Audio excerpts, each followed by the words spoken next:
ہے دو مقصدوں کی جنگ تھی یہ جنگ کربلا، دو مقصدوں کی جنگ تھی یہ جنگ کربلا، جو مقصد یزید تھا زندہ نہیں رہا، شبیر اپنے ساتھ بچا لے گئے نماز، مقتل میں سب گئے ہیں مسلح نہیں گیا، شبیر اپنے ساتھ بچا لے گئے نماز، شبیر اپنے ساتھ بچا لے گئے نماز، مقتل میں سب گئے ہیں مسلح نہیں گیا۔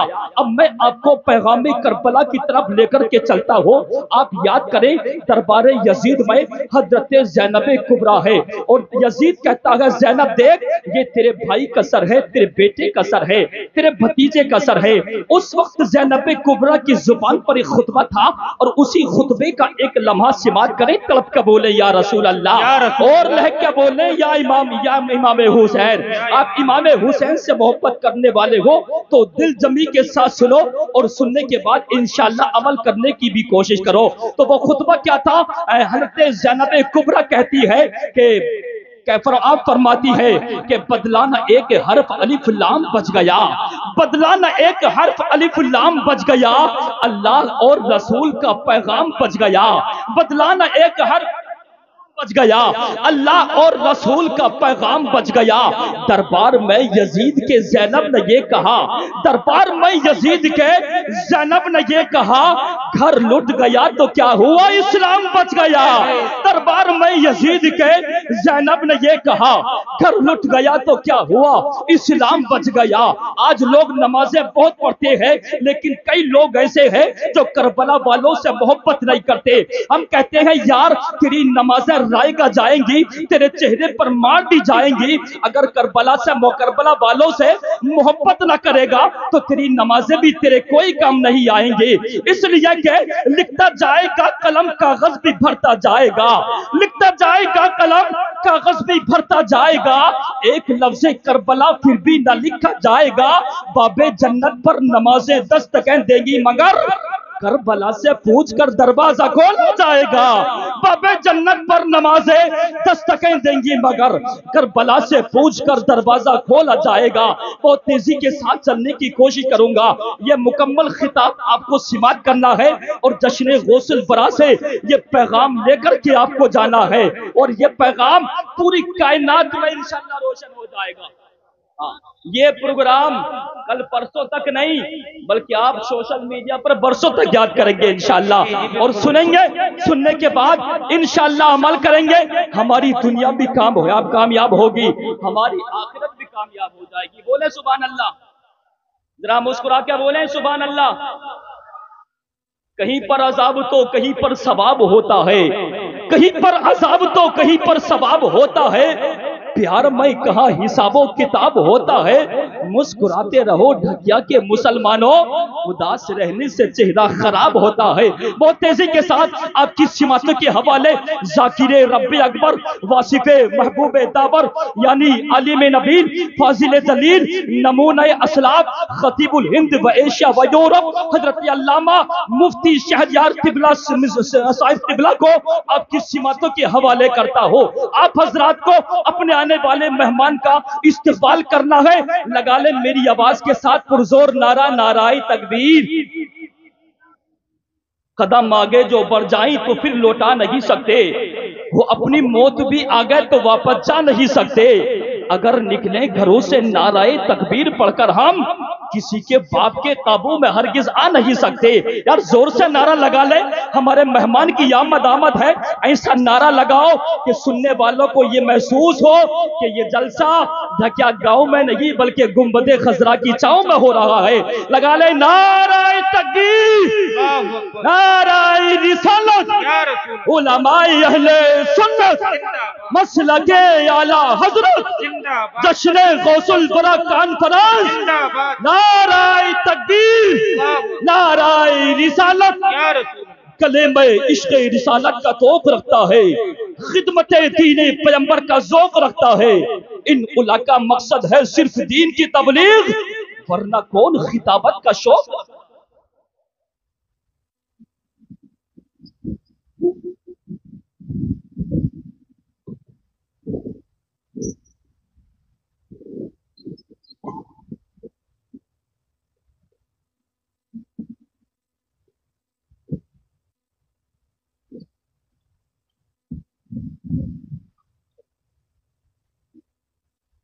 السلام علیکم ورحمۃ اللہ وبرکاتہ۔ الحمد للہ رب العالمین والعاقبۃ للمتقین والصلاة والسلام على سيدنا محمد إمام الأنبياء والمرسلين وعلى آله وأصحابه أجمعين، أما بعد، فأعوذ بالله من الشيطان الرجيم، بسم الله الرحمن الرحيم، يا أيها الذين آمنوا اتقوا الله وكونوا مع الصادقين، صدق اللہ العظیم۔ ایک بار سارے لوگ مل کر درود پاک پڑھیں، اللہم صلی علی سیدنا و مولانا محمد بن عدن الجود والکرم وآلہ وبارک وسلم، صلاۃ و سلام علیک یا رسول اللہ۔ محفل ذکر غوث اعظم میں آپ اور ہم شریک ہیں۔ سیدنا شیخ محمود سبحانی عبد ربانی شیخ عبد القادر جیلانی رضی اللہ تعالی عنہ، اللہ نے ان کے نام میں ایسی برکتیں رکھی ہیں کہ جب بھی ان کا نام پکارا جاتا ہے مشکلیں ٹلتی ہوئی نظر آتی ہیں۔ سبحان اللہ، سبحان اللہ۔ اور جب بھی میں غوث پاک کو پکارتا ہوں تو ایسا لگتا ہے کہ ساری دنیا بعد میں مدد کو آتی ہے اور سب سے پہلے غوث اعظم ہوتے ہیں۔ زندگی میں سبوں کو اس کا تجربہ حاصل ہے کہ جب بھی خطرناک مصیبت آتی ہے تو منہ سے یا غوث المدد ہوتی ہے، اور یہ سب کو اندازہ ہے کہ مدد کیسے فوری آتی ہے۔ اتنا بڑا مقام غوث اعظم اللہ نہیں، غوث اعظم اللہ کا بندہ ہے، اللہ کا محبوب ہے، اللہ کے ولی ہے۔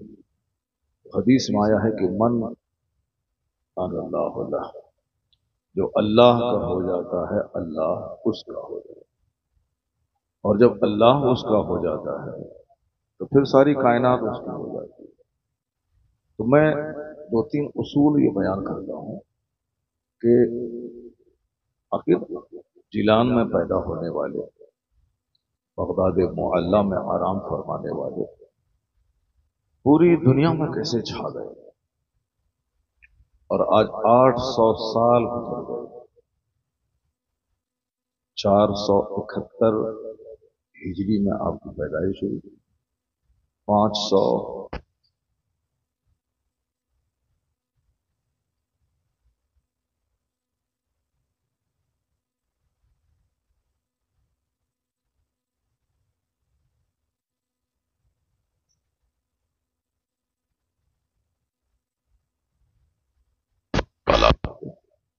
دنیا سے روانہ ہوا، پردہ فرمایا، لیکن آج تک دنیا بھول نہیں پائی، جبکہ ہم لوگ سماج میں یہ دیکھ رہے ہیں کوئی شخص مر جاتا ہے تو 30 اور 40واں کے بعد ہی لوگ اس کو بھول جاتے ہیں۔ تھوڑا سا کوئی نام والا ہوا 1 سال کے بعد لوگ بھول جاتے ہیں، اور کوئی اس سے بڑا تو 2 4 10 سال لوگ یاد رکھتے ہیں اور بھول جاتے ہیں۔ لیکن کچھ نام ایسے ہوتے ہیں کہ ہزار سال گزر جانے کے بعد بھی ان کی عظمت کا سورج کہنے میں نہیں آتا ہے۔ انہی بڑے لوگوں میں ایک نام سرکار غوث اعظم رضی اللہ عنہ۔ آخر ایسا کیوں ہوتا ہے؟ موقع وصال کے 100 سال سے زائد کا عرصہ گزر گیا۔ شروع کے دنوں میں ان کے عرس میں لوگ 5000 10,000 رہتے، دھیرے دھیرے 20,000 40,000 50,000 1 لاکھ 2 لاکھ، اور آج کی تاریخ میں اعلیٰ حضرت کے عرس کے موقع پر کم و بیش 20 سے لے کے 30 لاکھ لوگ بریلی کرے۔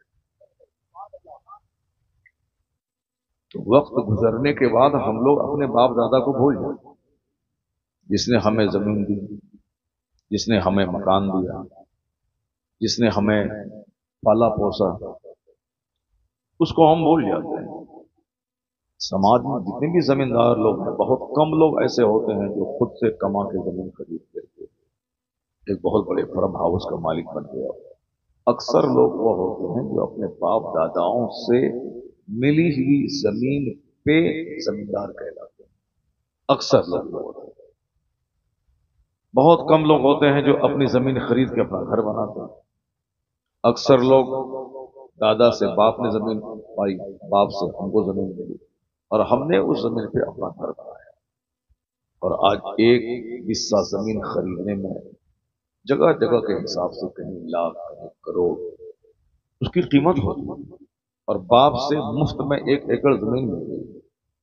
جس 1 ایکڑ زمین کی قیمت ہوتی ہے آج کی تاریخ میں 5 کروڑ روپے. 5 کروڑ کمانے میں آدمی کو 100 سال لگ جاتا کمائی کے حساب سے. لیکن مفت میں باپ سے زمین مل گئی. اب اس باپ کو یاد کرنا، اس کے لیے ایصال ثواب کرنا ایک فرما بردار بیٹے پہ لازم ہو جاتا ہے. جس باپ نے مجھے مفت میں 10 کروڑ کی زمین دے دی چھوڑ کے مرے، وہ بچہ قرآن خوانی برسی کے دن محفل میلاد کر کے یاد کرتا ہے باپ. لیکن باپ کو بیٹا ہی یاد کرتا ہے، سماج کے لوگ یاد نہیں کرتے. سماج کے لوگوں کا اگر کچھ کام کیا ہوگا تو سماج کے لوگ 10 سال 5 سال یاد رکھتے ہیں. اگر کسی نے سڑک بنا دی، بجلی کا سسٹم دے دیا، گاؤں میں 4 10 20 لوگوں کو پڑھا لکھا کے آئے آفیسر بنا دیا، یا گاؤں والے کو کوئی بہت بڑا ڈیولپمنٹ کا کام دے دیا تو لوگ یاد رکھتے ہیں. مگر وہ بھی 10 20 25 50 سال کے بعد. پہلے 40واں کی مجلس میں 1000 لوگ، پھر اگلی برسی کی مجلس میں 500 لوگ، پھر دوسری برسی میں 250 لوگ، تیسری برسی میں 100 لوگ، چوتھی برسی میں 50 لوگ، اس کے بعد کھیل کرتے ہیں. لیکن اعلیٰ حضرت کے عرس میں شروع میں 10,000 لوگ، 25 سال کے بعد 50,000 لوگ، 70 سال کے بعد 2 لاکھ لوگ، 90 سال کے بعد 10 لاکھ لوگ، آج 100 سال ہو گئے 25 لاکھ لوگ عرس اعلیٰ حضرت میں بریلی آ گئے. یعنی وقت گزر رہا ہے، مقبولیت بڑھتی چلی جا رہی ہے. وقت گزر رہا ہے، نام لینے والوں کی تعداد میں اضافہ ہو رہا ہے. بس کیوں ہوتا ہے اسی پوائنٹ پہ میں غور کر رہا ہوں. اس کو اگر آپ نے یاد رکھ لیا تو زندگی میں اس سے بہت روشنی ملے گی. اپنے ہر آدمی بزرگوں کا نام کیوں سنتا ہے؟ اپنی زندگی میں ڈیولپ کرتا ہے. بزرگوں کا چرچا اسی لیے ہوتا ہے تاکہ ہماری زندگی میں انقلاب پیدا ہو. ورنہ قصہ کہانی سننے کے بعد اگر کوئی فائدہ نہیں حاصل کرے تب تو انجوائے کے لیے آدمی تھوڑی دیر کے لیے بیان کر لیا. جیسے لوگ فلمیں دیکھتے ہیں، اب 3 گھنٹے تک فلم ہال میں انجوائے کرتا رہا، گانا سنتا رہا، بغیر سر پیر کی ایکٹنگ دیکھتا رہا، مار دھاڑ دیکھتا رہا. وہاں سے نکلا، کھیل ختم، چونکہ وہ انجوائے کرنے ہی گیا تھا. 3 گھنٹہ مزے میں گزر جائے. لیکن بزرگوں کی زندگی کی کہانی انجوائے کے لیے نہیں سنی جاتی. بزرگوں کی زندگی کی کہانی اس لیے سنی جاتی ہے کہ تاکہ ساری زندگی میں اس سے روشنی لیتا رہوں. اس لیے قرآن شریف میں کہا گیا ہے کہ رسول پاک کی زندگی میں تمہارے لیے نمونہ، اللہ کے رسول تمہارے لیے ماڈل ہے، اللہ کے رسول تیرے لیے آئیڈیل ہے. اپنی زندگی میں ہر اسٹیج پہ آقا علیہ السلام کی زندگی سے نور حاصل کرو کہ حضور جیتے کیسے تھے، آقا کا تعلق اپنی بیویوں سے کیسا تھا، حضور کا تعلق اپنے پڑوسیوں سے کیسا تھا، آقا علیہ السلام رات کیسے گزارتے تھے، آقا علیہ السلام دن کیسے گزارتے تھے. تو اللہ نے کہا کہ تم اپنے پیغمبر سے نور حاصل کرو اور تم کو جینے کا سلیقہ سکھانے مصطفیٰ دنیا میں تشریف لائے، مقصد حیات بتانے مصطفیٰ تشریف لائے. آقا علیہ السلام جنگ کیسے کریں وہ فلسفہ بتانے آئے، اور میدان جنگ میں صلح کیسے کریں یہ طریقہ مصطفیٰ سکھانے آئے. اپنے بچوں کی تربیت کیسے کریں یہ حضور بتانے آئے. 2 بیویوں میں انصاف کیسے کریں یہ راز مصطفیٰ بتانے آئے. ہمیں بحیثیت حاکم کیسے رہنا ہے یہ تھیوری سکھانے مصطفیٰ آئے، اور بحیثیت رعایا اور محکوم مجھے کیسے رہنا ہے یہ فلسفہ سکھانے مصطفیٰ آئے. From the cradle to the grave, ماں کی گود سے لے کے قبر کی گود تک